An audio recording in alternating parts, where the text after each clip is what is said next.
हमारे बुजुर्गों की पहले की भी कब्रें थी, अब भी जो ख़त्म हुए उनका कब्रिस्तान मौजूद है, ईदगाह मौजूद है, मस्जिद मौजूद है, मस्जिद खां खुशहाल के नाम से बिल मौजूद है 40 साल पुराना। क्या मस्जिद तोड़ी जा रही है? जी मस्जिद ही तो तोड़ी जा रही है जी। हमारे पास मौजूद है ट्रिब्यूनल का, वक्फ ट्रिब्यूनल के ज़रिए हमने इसके अंदर डाला था। 81 और 2 के अंदर हमारी ये स्वीकार हुई, जिसके तहत बलपूर्वक ये कोई कार्रवाई नहीं कर सकते जब तक के मुकदमे का वहाँ फैसला ना हो जाए, क्योंकि इसकी नौयत बदल चुकी है। जब इन्होंने हमें ये ज़मीन लीज़ की थी रिलीजियस और एग्रीकल्चरल पर्पज़ के लिए, यानी कि धार्मिक और कृषि के लिए, वही होता रहा। किबला मौजूद थे, हयात थे, उनकी ज़िंदगी में चलता रहा। अब जब यहाँ पर मस्जिद बनी, यहाँ हमारे बुजुर्गों की पहले की भी कब्रें थी, अब भी जो ख़त्म हुए उनका कब्रिस्तान मौजूद है, ईदगाह मौजूद है, मस्जिद मौजूद है, मस्जिद खां खुशहाल के नाम से बिल मौजूद है 40 साल पुराना। क्या मस्जिद तोड़ी जा रही है? जी मस्जिद ही तो तोड़ी जा रही है, मस्जिद ही को तो तोड़ रहे हैं। और ये कहकर, और जबकि वो विचाराधीन है और इन्होंने रिसीविंग की है, मेरे पास मौजूद है डीएम साहब के यहाँ, एडीएम साहब के यहाँ, डीएफओ साहब के यहाँ, सब के यहाँ हम ये दाखिल कर चुके हैं कि विचाराधीन है मामला। उसके बाद खामोश हो गए, हम भी इत्मीनान से हो गए कि भाई अब जब तारीख आएगी इन्हें जो कहना है वहाँ जाके क्या, हमें जो कहना है हम कहेंगे।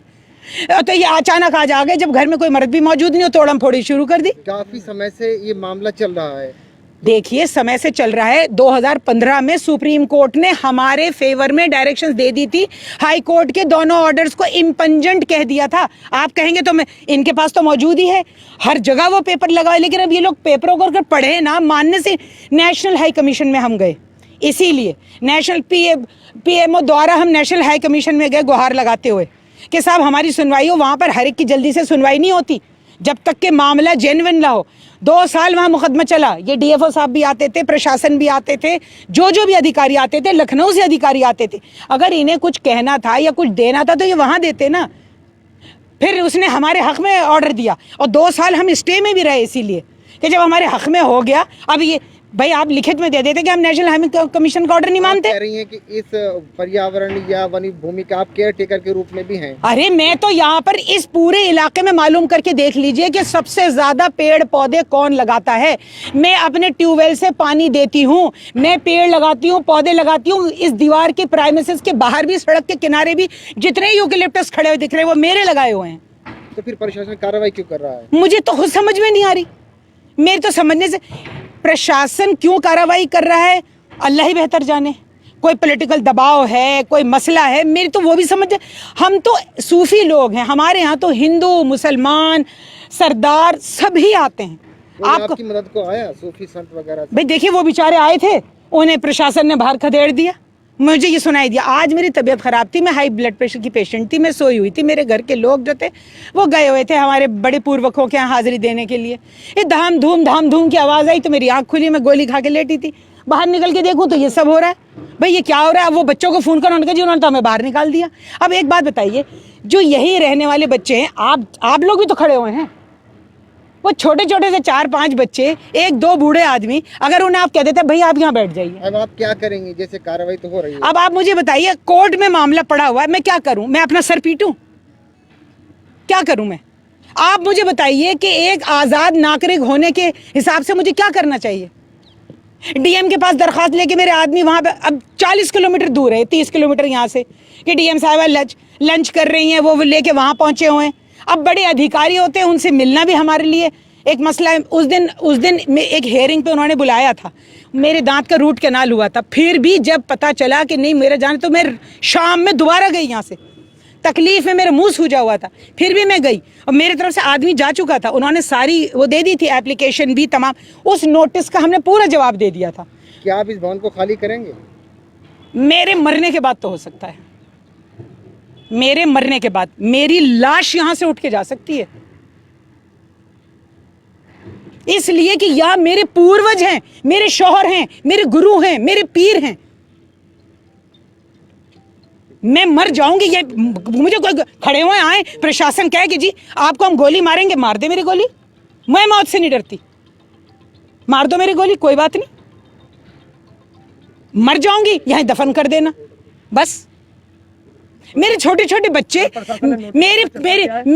मेरे देखिए, नोटिस तो ऐसा है, कुछ भी चस्पा कर दो, मैं आपके घर पे जाके नोटिस लगा दूं आपके सुने बगैर? सुने बगैर। जब दिखाया नहीं आपको नोटिस वगैरह? अभी कुछ नोटिस, मैं वही तो उनसे कह रही हूँ, डिमोलेशन का कोई नोटिस तो दिखाइए। एक ही बात कह जा रहे हैं हाई कोर्ट ने आपको ऑर्डर, भाई कहाँ है वो हाई कोर्ट का ऑर्डर, मुझे दिखा तो दो। साहब द्वारा अवगत कराया गया था कि एक प्रकरण जो बिहारीगढ़ का है, जिसमें वन विभाग की ज़मीन पर लीज ख़त्म हो चुकी थी और माननीय उच्च न्यायालय का जो निर्णय था वो भी वन विभाग के फेवर में था।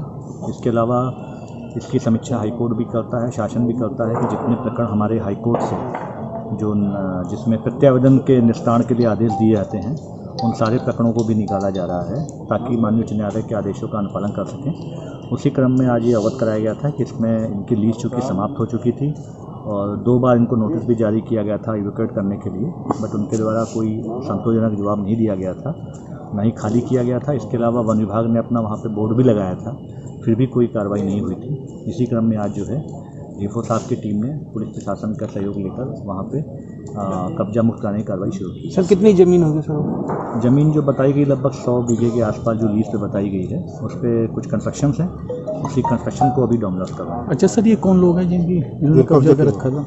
ये लीज़ दी गई थी 30 साल पहले जो शासन की तरफ से, और उनकी लीज़ 2 बार कैंसिल भी हो चुकी थी और फिर वो हाई कोर्ट गए थे तो हाई कोर्ट से भी इनको रिलीफ नहीं मिला था।